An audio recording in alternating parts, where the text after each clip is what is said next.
যিমানটা শিক্ষা কেৰিয়াৰ হিচাপে যদি চুজ কৰোঁ ভাৰতৰ ভিতৰত সৰ্বাধিক যিটো চবতকে পচন্দৰ সকলোৰে মন পচন্দ হোৱা সন্মান কৰা প্ৰতিপত্তি থকা দায়বদ্ধ সেই পোৱা যিটো চাকৰি আছে সেইটো ইণ্ডিয়ান এডমিনিষ্ট্ৰেটিভ চাৰ্ভিচ অৰ্থাৎ ভাৰতীয় প্ৰশাসনিক বিষয়া। সেই প্ৰশাসনিক বিষয়া হ'বৰ কাৰণে মিনিমাম আমাৰ গ্ৰেজুৱেশ্যন হ'ব লাগে। আমি বিএছচি যে পঢ়োঁ মিনিমাম গ্ৰেজুৱেশ্যন কৰাৰ পিছত আমি কি কৰা হয় সেই কামটো মানে সেই পৰীক্ষা এটা হয় পৰীক্ষাটো দিব লাগে। পৰীক্ষাটোৰ নাম হৈছে ইণ্ডিয়ান চিভিল চাৰ্ভিচ। ভাৰতীয় প্ৰশাসনিক বিষয়া হ'বৰ কাৰণে যিটো পৰীক্ষা ইণ্ডিয়ান চিভিল চাৰ্ভিচ আৰু সেই পৰীক্ষাটো উত্তীৰ্ণ হ'বৰ কাৰণে তিনিটা ফেজ থাকে। প্ৰিলিমিনাৰী থাকিব, মেইনছ থাকিব আৰু তাৰপিছত ইণ্টাৰভিউ থাকিব।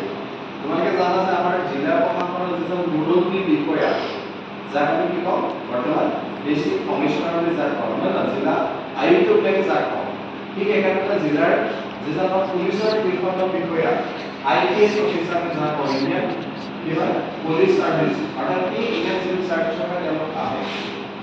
তেওঁলোকৰ একমাত্ৰ শীৰ্ষস্থানীয় বিষয়া হ'লে IAS, IPS, IAS এনেকুৱা বিষয়বিলাক নিৰ্বাচন কৰা হয় আৰু এইটো একেবাৰে সকলোকে আগ্ৰহতে দাঁড়াবৰে বা সকলো সাধাৰণ ভোটা চবকে যদি ভাল চাকৰি দিব বিচাৰে সেইটো বিষয়ে কি কৰিব লাগে আমি ডিটেইলছ কথাখিনি জানিম। কিন্তু সেইটো হোৱাৰ আগতে আমি অকণমান এটা মটিভেশ্যনেল ভিডিঅ' এটা চাওঁ ঠিক আছে। অৰ্থাৎ সেই কেৰিয়াৰ যাবৰ কাৰণে যিখিনি প্ৰিপেৰেশ্যন লাগে বা তেনেকুৱা এটা যিখিনি আমাৰ কামত থাকে মানুহৰ যেতিয়া লক্ষ্যটো স্থিৰ হৈ থাকে লক্ষ্যটো স্থিৰ হ'লে মানে কি হ'ল বহুত দিন নপঢ়া শুনাৰ পিছতো একাগ্ৰতাৰে লাগি পঢ়া শুনা কৰি পেলাই পুনৰ তাৰমানে সেই তেনেধৰণৰ কাম কৰিব পাৰি। এই বস্তুখিনিলৈ যোৱাৰ আগত আমি অকণমান ভিডিঅ' চাই লৈ গৈ সেই কথাখিনি জানিব ঠিক আছে। অনুকুমাৰী নামৰ এগৰাকী মহিলা হয়। সেই মহিলাগৰাকী কি কৰা হয় বিয়া কৰিলে সংসাৰ কৰিলে তেওঁ ল'ৰা ছোৱালী জন্ম হ'ল।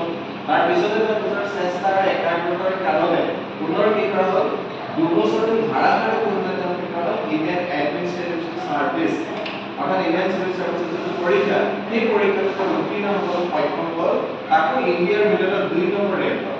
গতিকে তেওঁ যিটো জীৱনৰ যিখিনি কথা তেওঁ যিখিনি সাক্ষাৎকাৰ দিছিলে তেওঁ কেনেকৈ ইণ্ডিয়ান চিভিল চাৰ্ভিচ হ'বকে পাৰিলে আমাৰ IAS অফিচাৰ হ'ব পাৰিলে এই কথাখিনি অনুপ্ৰেৰণামূলক আমি এই ভিডিঅ'টোৰ জৰিয়তে জানিব পাৰিম। আপোনালোকে এই ভিডিঅ'টো অকণমান চাই सारे कहते हैं कि सपना अगर मंदिर की हो इसको छोड़ना नहीं चाहिए चाहे जिंदगी में कितने भी अलग अलग कितने भी बदलाव आए IAS बनना है ये सपना सबसे पहले कब देखा शायद उसको मेरा सपना स्टूडेंट भी देखा होगा पर उसके बाद भी कभी बहुत सॉलिड स्टूडेंट नहीं काफ़ी डायरेक्शन करके कभी मेरा देखा जिन्हें कॉन्शियस की नॉलेज तो इसी चीज़ें जो है काफ़ी रिसर्च समझना काफ़ी तो कभी कभार अपने आप से साथ जो